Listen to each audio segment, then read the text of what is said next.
नमस्कार, आपका स्वागत है। आज हम पितृपक्ष की महान कथा सुनाने जा रहे हैं। कहा जाता है कि इस कथा को सुनने से समस्त प्रकार के पितृदोष समाप्त होते हैं।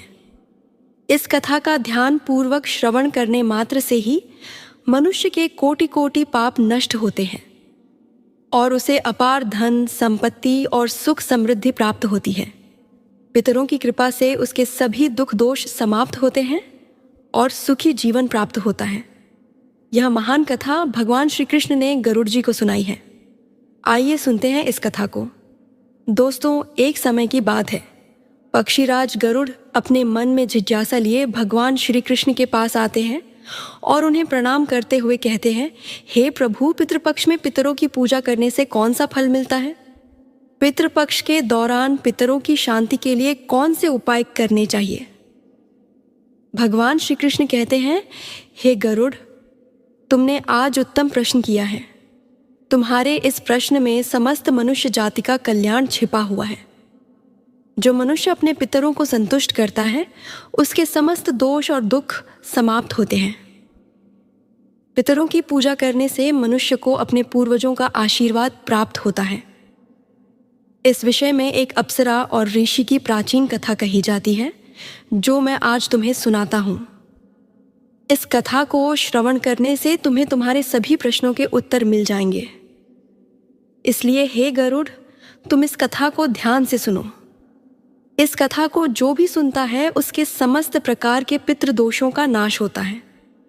जो भी इस कथा को सुनता है और सुनाता है, उसके ऊपर पितरों की कृपा सदैव बनी रहती है। गरुड़ जी कहते हैं, हे प्रभु, आपके मुख से इस कथा को सुनने के लिए मैं उत्सुक हूँ। कृपया आप मुझे वह कथा सुनाइए, मैं इस कथा का प्रचार अवश्य करूँगा। फिर भगवान श्री कृष्ण गरुड़ जी को पितृपक्ष की कथा सुनाने लगते हैं। इसलिए दोस्तों, आप भी इस कथा को ध्यानपूर्वक पूरा जरूर सुने। इस कथा के श्रवण मात्र से मनुष्य के सभी पाप और दोष नष्ट होते हैं। उसे पितृदोष से मुक्ति मिलती है, सभी कर्ज उतर जाते हैं, धन धान्य संपत्ति की प्राप्ति होती है तथा सुंदर गुणवान पत्नी की प्राप्ति निश्चित होती है। संतानहीन को संतान प्रदान करने वाली यह कथा अत्यंत महान है। पितृपक्ष के दौरान इस कथा का श्रवण प्रत्येक मनुष्य को करना चाहिए। इस श्रवण करने से पितृदेव प्रसन्न होते हैं और वरदान देते हैं। श्री कृष्ण कहते हैं, हे गरुड़, प्राचीन काल की बात है। रुचि नामक एक राजा थे जो संसार के माया मोह को छोड़कर निर्भय होकर ब्रह्मचर्य का पालन करते हुए निरहंकार भाव से पृथ्वी पर विचरण करने लगे। उन्होंने संसार की सभी खुशियों और भोगों का त्याग कर दिया था। उन्होंने घर में रहना भी छोड़ दिया था। वे एक बार ही भोजन करते थे और वन में भटकते रहते थे। उन्हें ऐसा वैराग्य धारण किया हुआ देखकर उनके समस्त पितृगण अत्यंत दुखी हो गए। अपने वंशज को इस प्रकार से वंश को नष्ट करता हुआ देखकर उन्हें भय लगने लगा। उन्होंने सोचा कि वे स्वयं चलकर अपने वंशज से मिलेंगे और उसे वैराग्य का त्याग करने के लिए कहेंगे।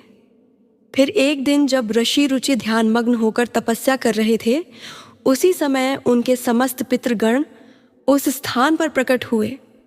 जब ऋषि रुचि ने अपनी आंखें खोलीं तो उन्होंने 4 दिव्य आत्माओं को अपने सामने खड़ा देखा। उन्हें देखकर वे आश्चर्यचकित हो गए और उन्हें प्रणाम करते हुए कहने लगे, हे महान आत्माओं, आप कौन हैं और किस कारण से आप मुझे दर्शन देने के लिए पधारे हैं? वे सभी दिव्य आत्माएं कहने लगीं, हे वत्स, हम तुम्हारे पूर्वज हैं और हम तुम्हारे इस वैराग्यपूर्ण आचरण से अत्यंत दुखी हैं। इसीलिए तुमसे मिलने के लिए आए हैं। ऋषि रुचि ने उन्हें नमस्कार करते हुए आदरपूर्वक पूछा, हे पितृगण, आप सभी के दर्शन करके मैं कृतार्थ हो गया, किंतु आप मेरे आचरण से दुखी क्यों हैं? कृपया मुझे विस्तार से बताइए। मुझसे ऐसी कौन सी भूल हो गई है जो मेरे पूर्वज मुझसे असंतुष्ट और दुखी हैं? तब वे सभी पितृगण कहने लगे, हे वत्स, तुमने किस कारण से विवाह नहीं किया? विवाह स्वर्ग और मोक्ष प्राप्ति का उत्तम मार्ग है। गृहस्थ आश्रम के बिना मनुष्य को शाश्वत बंधन होता है। गृहस्थ में रहकर मनुष्य देवताओं, पितरों, ऋषियों और याचकों की पूजा करके उत्तम लोकों को प्राप्त करता है। वह देवताओं को स्वाहा और पितरों को स्वधा शब्द के उच्चारण से तथा द्वार पर आए अतिथियों और याचकों को दान देकर संतुष्ट करता है। विवाह न करके, संतान को उत्पन्न न करके तुम देव ऋण तथा पितृ ऋण से मुक्ति नहीं पा सकोगे। संसार में रहने वाले मनुष्य, ऋषि तथा अन्य प्राणियों के लिए भी तुम प्रतिदिन ऋणी ही हो रहे हो। संतान की उत्पत्ति के बिना तुम स्वर्ग को कैसे प्राप्त कर सकोगे? देव पूजा, पितृतर्पण तथा संन्यास ग्रहण किए बिना तुम्हें स्वर्ग की प्राप्ति नहीं होगी। सभी पितर कहते हैं, हे पुत्र, यदि तुमने विवाह नहीं किया तो यह अन्याय केवल तुम्हें कष्ट ही देगा। मरने के बाद तुम्हें नरक की प्राप्ति होगी और अगले जन्म में भी कष्ट भोगोगे। फिर ऋषि ने अपने पितरों से कहा, हे पितरों, जीवन में विवाह करना अत्यंत दुखदायक है। इससे पाप का संग्रह होता है और अंतकाल में यह अधोगति प्रदान करता है। इसी विचार से मैंने स्त्री के साथ विवाह नहीं किया है। स्त्री संग परिग्रह करने से मुक्ति नहीं मिलती। जो व्यक्ति अविवाहित रहकर प्रतिदिन विद्या ग्रहण करता है और ज्ञान के अमृत से अपनी आत्मा को निर्मल करता है, वह मेरे लिए श्रेष्ठ है। विद्वानों ने अनेक प्रकार के सांसारिक कर्मों का वर्णन किया है। इसीलिए मनुष्य को अपने इंद्रियों पर संयम रखकर तत्वज्ञान के जल से आत्मा को शुद्ध करना चाहिए। फिर पितरों ने कहा, हे वत्स, इंद्रियों को वश में रखकर ज्ञान के द्वारा आत्मा को निर्मल करना चाहिए। तुम्हारा यह कथन उचित ही है, किंतु यह कल्याण का मार्ग नहीं है जिस पर तुम चल रहे हो। यज्ञ, तप और दान के द्वारा अपने अमंगल को दूर करते हुए फल प्राप्ति की कामना से रहित जो शुभ और अशुभ कर्म हैं, वे बंधन के कारण नहीं होते। जो पूर्व का कर्म है वह भोग से नष्ट होता है। पूर्व जन्म का जो पुण्य कर्म है वह सुख दुख को भोगने से निरंतर नष्ट होता रहता है। फिर ऋषि रुचि ने कहा, हे पितामह, वेदों में कर्म मार्ग के प्रतिपादन द्वारा अविद्या और माया की पुष्टि की गई है। इसीलिए आप मुझे विवाह करने के लिए क्यों प्रेरित कर रहे हैं? विवाह करके मेरा अनिष्ट ही हो जाएगा। पितरों ने कहा, हे वत्स, कर्म द्वारा जो कुछ भी किया जाता है वह अविद्या है, यह सत्य है, किंतु विद्या प्राप्त करना भी एक प्रकार का कर्म है। शास्त्रों में जो विहित कर्म है, सज्जन पुरुष उनका उल्लंघन नहीं करते, उन्हें उसी से मोक्ष की प्राप्ति होती है। शास्त्रों में पुरुष को विवाह करने की आज्ञा दी गई है।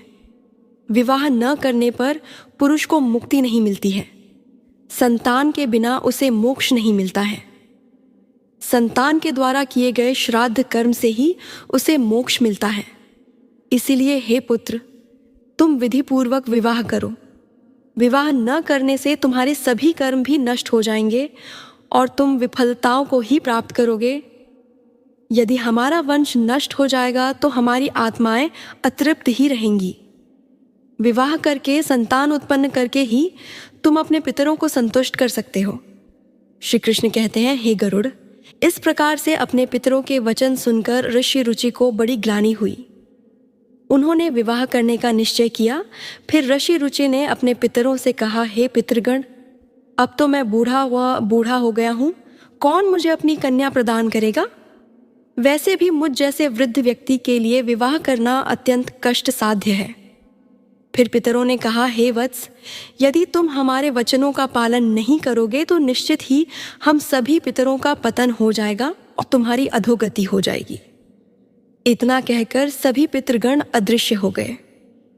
श्री कृष्ण कहते हैं, हे गरुड़, पितरों के द्वारा ऐसे वाक्य सुनकर ऋषि रुचि मन ही मन अत्यधिक व्याकुल हो उठे। अपने पितरों की मुक्ति के लिए विवाह करने का विचार करते हुए वे कन्या की खोज में पृथ्वी लोक पर विचरण करने लगे, किंतु उन्हें कहीं भी कन्या की प्राप्ति नहीं हो सकी। अपने पितरों के वचनों को बार बार मन में सोचते हुए वे चिंताग्रस्त होकर सोचने लगे, मैं क्या करूं, कहाँ जाऊं? मेरे पितृगणों को मुक्ति दिलाने के लिए कौन सी स्त्री मुझसे विवाह करेगी? इस प्रकार देर तक विचार करने के बाद ऋषि रुचि ने ब्रह्मा देव की तपस्या करना शुरू कर दिया। ऋषि रुचि ने 100 वर्षों तक एक वन में घोर तपस्या की। तत्पश्चात जगत पिता ब्रह्मा ने उन्हें दर्शन दिया और कहा, हे रुचि, मैं तुम्हारी तपस्या से प्रसन्न हूँ। तुम्हारी जो भी अभिलाषा है उसे प्रकट करो, मैं अवश्य पूर्ण करूंगा। तब ऋषि रुचि ने ब्रह्मदेव को प्रणाम किया और कहा, हे परमपिता, मेरे पितरों ने मुझे संतान उत्पन्न करने के लिए कहा है, किंतु इस समय मुझे विवाह के लिए कोई कन्या दिखाई नहीं पड़ रही है। इसलिए कृपया आप मुझे कन्या प्रदान करें, जिससे विवाह करके मैं संतान प्राप्त कर सकूं। इस पर ब्रह्मदेव ने कहा, हे विप्र, तुम संसार के प्रजापति हो जाओगे, तुम्हारे द्वारा प्रजा की सृष्टि होगी। तुम्हारे पितरों ने कहा है कि तुम्हें स्त्री से विवाह करना चाहिए। इस अभिलाषा को मन में रखते हुए तुम्हें पितरों की पूजा करनी चाहिए। वे प्रसन्न होकर तुम्हारी इस कामना को पूर्ण करेंगे और तुम्हें उत्तम स्त्री की प्राप्ति होगी। इस प्रकार कहकर ब्रह्मादेव अंतर्ध्यान हो गए। ब्रह्मा जी के वचन सुनकर ऋषि रुचि ने पुनः अपने पितरों को प्रसन्न करने का निश्चय किया। फिर ऋषि रुचि नदी के तट पर पहुंचे और एकांत में उन्होंने अपने पितरों का तर्पण करके उन्हें संतृप्त किया। तत्पश्चात एकाग्रचित्त होकर वे भक्तिपूर्वक अपने पितरों की स्तुति करने लगे। श्री कृष्ण कहते हैं, हे गरुड़, ऋषि रुचि ने अपने पितरों के लिए जो स्तुति की उसे प्रत्येक मनुष्य को ध्यान से सुनना चाहिए। यह स्तुति सब दुख और दोषों को नष्ट करने वाली है। जो केवल एक बार इस स्तुति को सुनता है उसके अनेक पाप नष्ट होते हैं और उसे पितरों का आशीर्वाद प्राप्त होता है। इसीलिए तुम इस स्तुति को ध्यान से सुनो, तभी यह कथा सुनने का फल तुम्हें प्राप्त होगा। महात्मा रुचि इस प्रकार स्तुति करने लगे जो अधिदेवता के रूप में विद्यमान रहते हैं और जो श्राद्ध के अवसर पर देवताओं से स्वधा द्वारा तृप्त किए जाते हैं। उन सभी पितृगणों को मैं नमस्कार करता हूँ। स्वर्ग में अवस्थित महर्षि गण भुक्ति मुक्ति की कामना से मानसिक श्राद्ध द्वारा जिन्हें भक्ति पूर्वक तृप्त करते हैं, उन सभी पितरों को मैं प्रणाम करता हूँ। अग्नि, स्वात, वर्षद, आज्ञ और सोमपति गण हैं। वे सभी इस श्राद्ध में मेरे द्वारा संतृप्त होकर तृप्ति को प्राप्त करें। अग्नि स्वात पितृ मेरी पूर्व दिशा की रक्षा करें। वर्षद नामक पितृगण सर्वदा मेरी दक्षिण दिशा की रक्षा करें। आज्ञ पितृजन पश्चिम दिशा की तथा सोम पितृगण उत्तर दिशा की रक्षा करें। यह समस्त पितृजन राक्षस, भूत, पिशाच और असुर गणों के कारण उत्पन्न दोषों से नित्य सब प्रकार से हमारी रक्षा करें।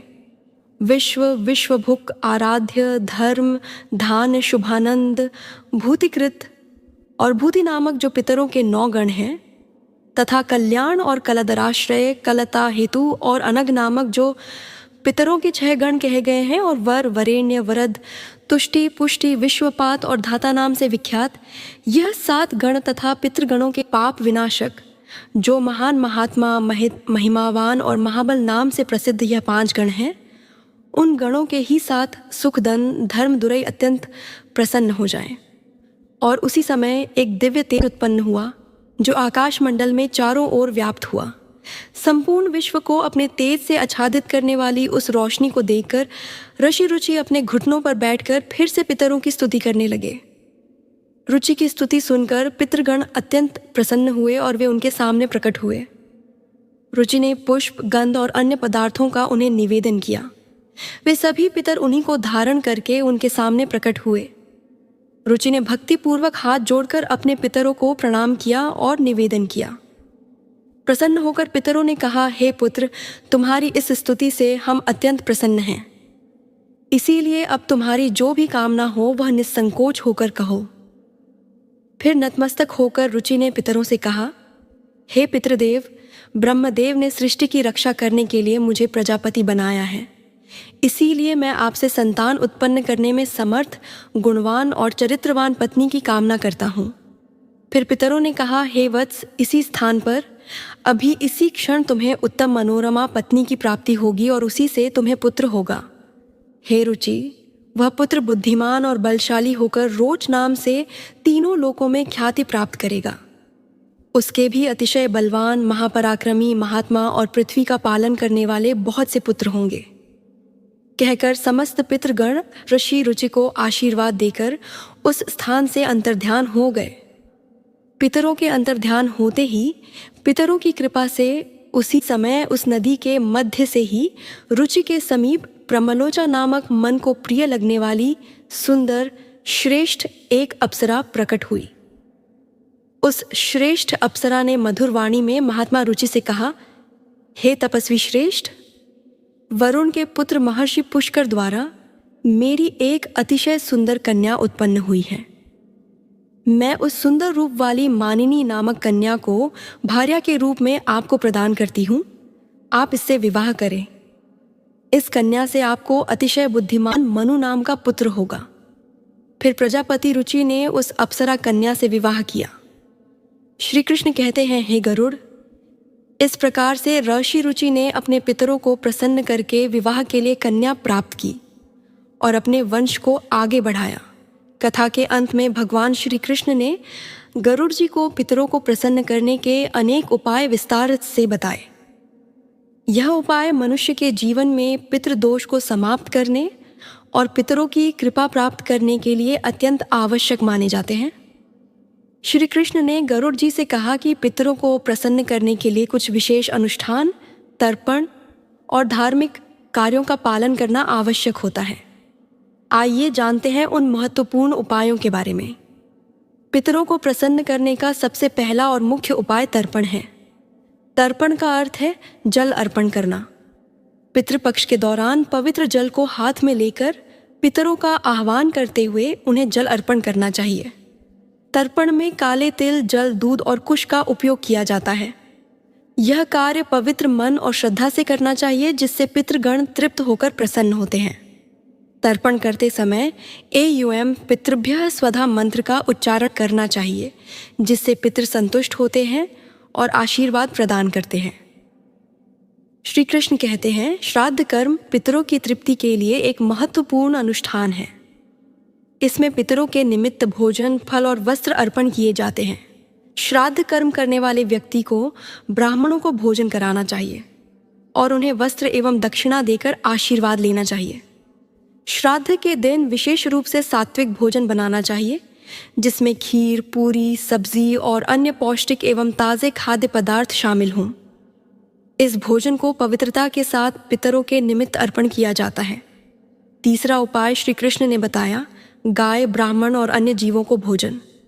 पितरों को प्रसन्न करने के लिए गाय, कुत्ते, कौवे और ब्राह्मणों को भोजन कराना अत्यंत शुभ माना जाता है। इन्हें भोजन अर्पण करने से पितृ तृप्त होते हैं और प्रसन्न होकर आशीर्वाद देते हैं। विशेष रूप से श्राद्ध के दिन गाय को हरी घास और रोटी खिलाना और कौवे को चावल व खीर खिलाना शुभ माना जाता है। इन कार्यों को करने से पितरों की कृपा प्राप्त होती है और पितृदोष से मुक्ति मिलती है। श्री कृष्ण कहते हैं, पीपल और तुलसी के वृक्ष की पूजा करना पितरों को प्रसन्न करने का महत्वपूर्ण उपाय है। पीपल का वृक्ष पितृगणों का निवास स्थान माना जाता है और तुलसी का पौधा देवी लक्ष्मी का प्रतीक होता है। श्राद्ध के दिन पीपल और तुलसी की पूजा करके पितरों को तृप्त किया जाता है। पीपल के वृक्ष के नीचे दीप जलाने से पितृगण प्रसन्न होते हैं और परिवार को सुख समृद्धि का आशीर्वाद देते हैं। भगवान श्री कृष्ण ने गरुड़ जी को बताया कि जो व्यक्ति पितृदोष से पीड़ित होता है उसे गया जी या अन्य पवित्र तीर्थ स्थलों पर जाकर पिंड दान करना चाहिए। गया जी में पिंड दान करने से पितृ संतुष्ट होकर मोक्ष प्राप्त करते हैं और वंशजों को आशीर्वाद देते हैं। पिंड दान के समय काले तिल, कुश और चावल का उपयोग करके पितरों को अर्पण करना चाहिए। यह प्रक्रिया पितरों को तृप्त करती है और उनकी आत्मा को शांति प्रदान करती है। श्री कृष्ण कहते हैं, पितरों को प्रसन्न करने के लिए व्यक्ति को श्राद्ध पक्ष के दौरान व्रत रखना चाहिए। इस समय सात्विक आहार ग्रहण करना चाहिए और ब्रह्मचर्य का पालन करना चाहिए। भगवान श्री कृष्ण ने गरुड़ जी से कहा कि श्राद्ध पक्ष में मांस, मदिरा और तामसिक आहार का सेवन नहीं करना चाहिए। व्रत के दौरान भगवान विष्णु, शिव और देवी लक्ष्मी की आराधना करनी चाहिए। इससे पितरों की आत्मा को शांति मिलती है और वे प्रसन्न होकर आशीर्वाद प्रदान करते हैं। श्री कृष्ण कहते हैं, पितरों को संतुष्ट करने के लिए गरीबों, ब्राह्मणों और साधुओं को अन्न दान और वस्त्र दान करना चाहिए। यह कार्य विशेष रूप से श्राद्ध पक्ष के दौरान करने से पितरों की आत्मा को तृप्ति प्राप्त होती है। अन्नदान और वस्त्र दान से मनुष्य को पुण्य की प्राप्ति होती है और पितृदोष से मुक्ति मिलती है। इस कार्य से पितृ प्रसन्न होकर घर परिवार की सुख समृद्धि का आशीर्वाद देते हैं। भगवान श्री कृष्ण ने बताया कि पवित्र नदियों, विशेषकर गंगा में स्नान करके पितरों के निमित्त जल अर्पण करना अत्यंत शुभ माना गया है। गंगा जल पितरों की तृप्ति के लिए सर्वोत्तम होता है, जिससे पितृदोष समाप्त होते हैं। गंगा में स्नान करने से व्यक्ति के पाप धुल जाते हैं और पितरों की आत्मा को शांति मिलती है। इस कार्य से पितृ प्रसन्न होकर आशीर्वाद प्रदान करते हैं। श्री कृष्ण कहते हैं, पितरों को प्रसन्न करने के लिए सत्संग में शामिल होना और पवित्र ग्रंथों जैसे भगवद गीता का पाठ करना अत्यंत लाभकारी माना जाता है। पितरों की शांति के लिए गीता के 11वें अध्याय का पाठ विशेष रूप से लाभकारी होता है। भगवद गीता के पाठ से पितरों की आत्मा को शांति मिलती है और उनके वंशजों पर उनकी कृपा बनी रहती है। भगवान श्री कृष्ण ने गरुड़ जी को यह भी बताया कि जो व्यक्ति इन उपायों को श्रद्धा और विश्वास के साथ करता है, उसे जीवन में सभी प्रकार के सुख और समृद्धि प्राप्त होते हैं। पितरों की कृपा से उसके समस्त दोष समाप्त होते हैं और परिवार में शांति बनी रहती है। इन उपायों को नियमित रूप से करने से पितृदोष से मुक्ति मिलती है और पितृ प्रसन्न होकर वंशजों को आशीर्वाद देते हैं। श्री कृष्ण ने गरुड़ जी से कहा, हे गरुड़, जो भी व्यक्ति इन उपायों का पालन करता है, उसे पितृदोष का कभी सामना नहीं करना पड़ता और उसके पितृ सदैव प्रसन्न रहते हैं। इस प्रकार भगवान श्री कृष्ण ने पितरों को प्रसन्न करने के विभिन्न उपाय विस्तार से बताए, जिन्हें हर व्यक्ति को पितृपक्ष में करना चाहिए। तो दोस्तों, आपने सुना कि भगवान श्री कृष्ण ने गरुड़ जी को पितरों को प्रसन्न करने के उपाय कैसे बताए। इन उपायों को अपनाने से न केवल पितरों की कृपा मिलती है, बल्कि जीवन में सुख, शांति और समृद्धि भी प्राप्त होती है। याद रखिए, पितृभक्ति ही सबसे बड़ा धर्म है। अगर आपको यह कथा अच्छी लगी हो तो वीडियो को लाइक करें, अपने परिवार और मित्रों के साथ शेयर करें और हमारे चैनल को सब्सक्राइब करें। कमेंट में जय श्री कृष्ण ज़रूर लिखें।